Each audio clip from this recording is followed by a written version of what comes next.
It's been 2 years since I started my review series. Yeah, even I can't believe it's been that long. It feels like it was just yesterday that I posted my first ever review, completely unaware of the consequences it would have. But nonetheless, my review series has come a long way since 2018, with me even remaking some of my old reviews. So far, I've redone my Gran Turismo 2 and Super Bubble Pop review, but for what is hopefully my last re-review for a while, I am going to review GTA 1 and 2 alongside the expansion pack GTA London 1969.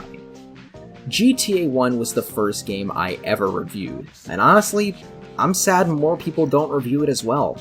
That's largely due to the fact that to 90% of the gaming community, GTA 1 and 2 just don't exist. It's like they all think the GTA series started with 3, despite the number 3 being in the fucking title. But then again, society at large isn't very well educated, and at this point, GTA 5 is most people's first GTA game.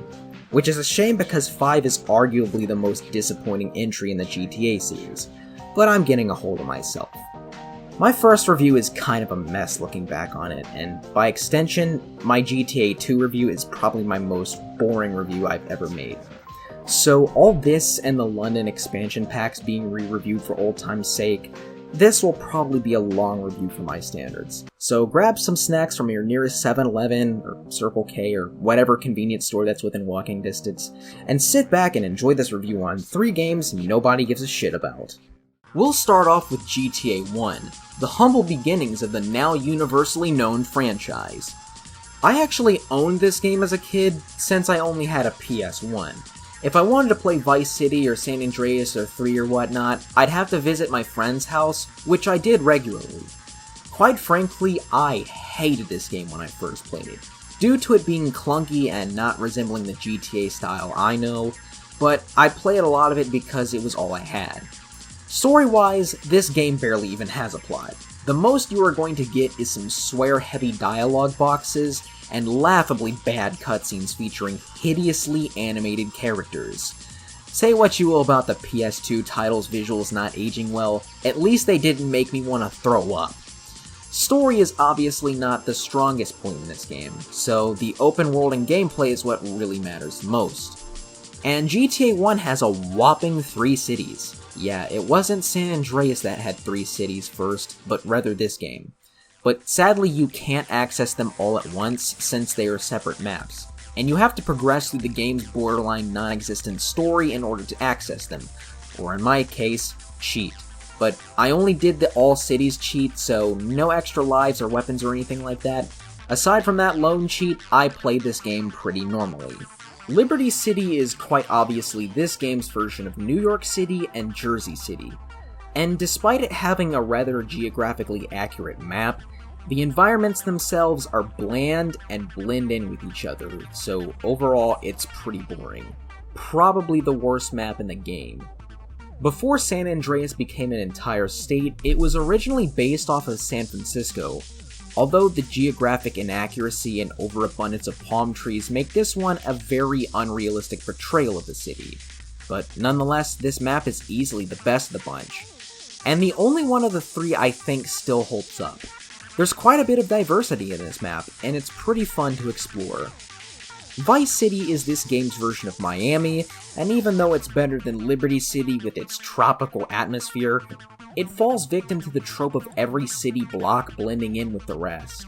There's some nice tall buildings you can explore and commit not alive off of, but otherwise, it's just okay. So the open worlds themselves aren't much to write home about, but the gameplay is pretty clunky and not well suited for newcomers. This game is actually pretty hard since, by default, you die in one hit. So make sure you find some armor scattered throughout the city before starting a mission or rampaging, otherwise you are pretty fucked. By extension, the top-down view and camera is very disorienting, and may or may not result in motion sickness.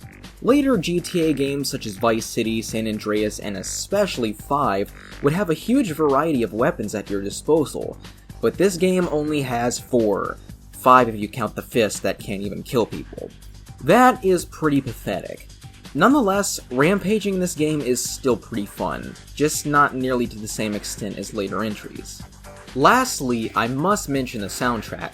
GTA soundtracks have forever shaped my music taste. I actually got into metal thanks to Vice City's V-Rock station, and the rest of that game's soundtrack has had me hooked on 80s music in general.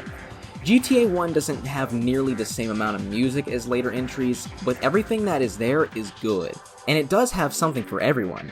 Everything from rock, techno, hip-hop, and even country is featured on this soundtrack, and even though there's only about 20 or so songs total, I like every single one. I'd argue that the soundtrack is highly underrated, and about the only thing in this game that still holds up. GTA 1 has not stood the test of time at all, and you could even make the argument that it's a bad game. But in spite of many of its flaws, I do think more people should acknowledge it, just because it gave birth to the series that we all know and love. The fact that almost nobody in the gaming community knows of this game just saddens me. Like, I'd love to see this game re-released digitally for free, if only so more people can see how far this series has come. GTA 1 gets a 5 out of 10. It's a game that I would recommend everyone try just out of curiosity, but it's definitely one of the weakest games in the series. So if you want to try it, either find a really cheap copy or emulate it.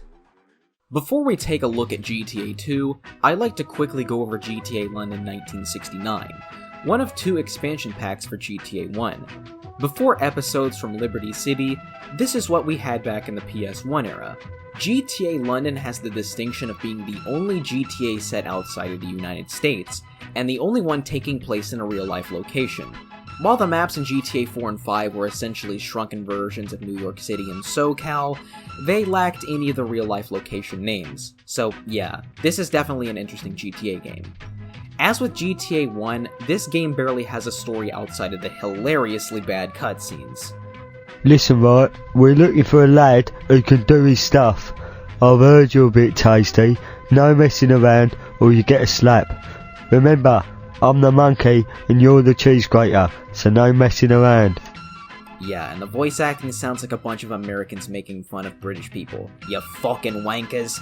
Out of all the GTA 1 maps, I'd argue that London is the second best only behind San Andreas, although it is close to being a tie. It's a lovely novelty being able to cause mayhem in this top-down version of London. The game doesn't really add much aside from the new map and missions. There are some marginal at best improvements to the visuals and some new cars, but other than that, nothing. You still have the same loadout of weapons with a mere palette swap. That's something that GTA 4 episodes got down right, adding weapons that quite frankly should have been in the vanilla game, but this game fails at addressing GTA 1's tiny weapon selection. The soundtrack has also been changed to fit the 1960s setting, the main theme in particular being a standout track. Overall, it has about the same amount of music as GTA 1. It's far from the best soundtrack in the series, but it's very good for what it's worth and fits the mood perfectly. Overall, GTA London is a slight improvement to vanilla GTA 1, but not by much. The gameplay is still clunky and not fit for newcomers. But nonetheless, I'd give it a 5.5 out of 10, and I probably would have given it a 6 if it had addressed the original game's lack of content. GTA 2 was a game that, looking back, I was pretty unfair on in my initial review. That largely had to do with an issue that I still think sucks, but doesn't completely ruin the game. GTA 2 is basically what GTA 1 should have been from the start in terms of gameplay, like having more than 4 weapons, being able to take more than one hit without armor, and having better controls.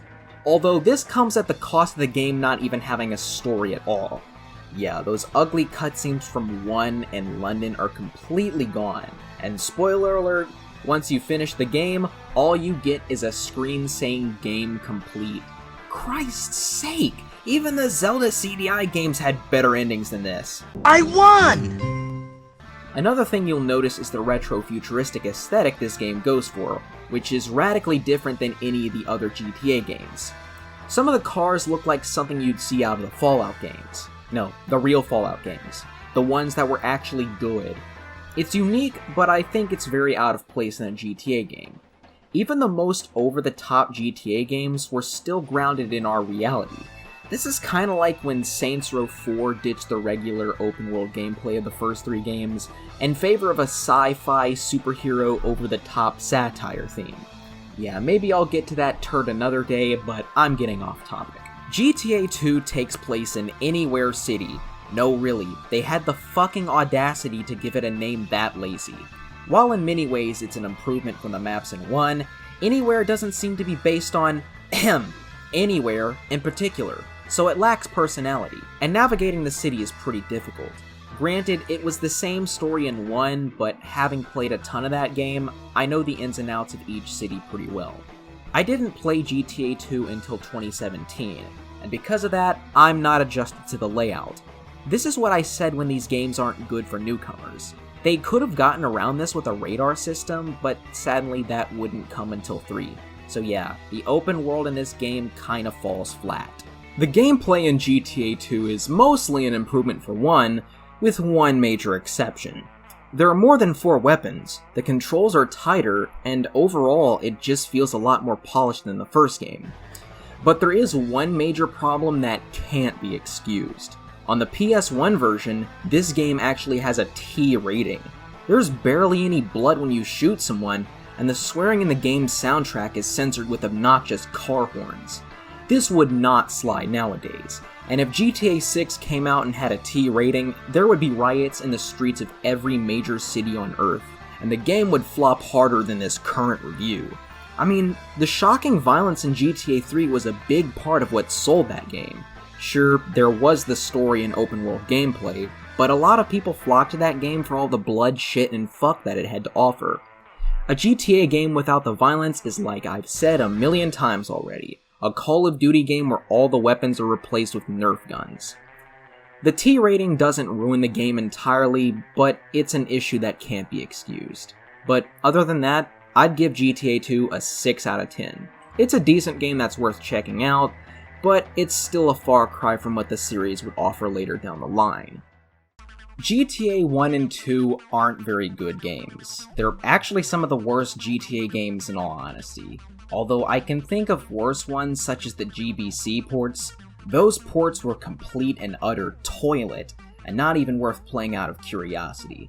By extension, I'd also argue that GTA Advanced and GTA Online are worse than the first 2 games. Yeah, let's be real, GTA Online is worse than Fortnite and even more clickbaited. But yeah, GTA 1 and 2 are fairly mediocre games that have little to offer in comparison to the later games. But still, they are worth acknowledging for starting the series that we all know and love. You know, I've badmouthed GTA 5 many times in the past, and that's given a lot of people the impression that I hate it. I actually don't.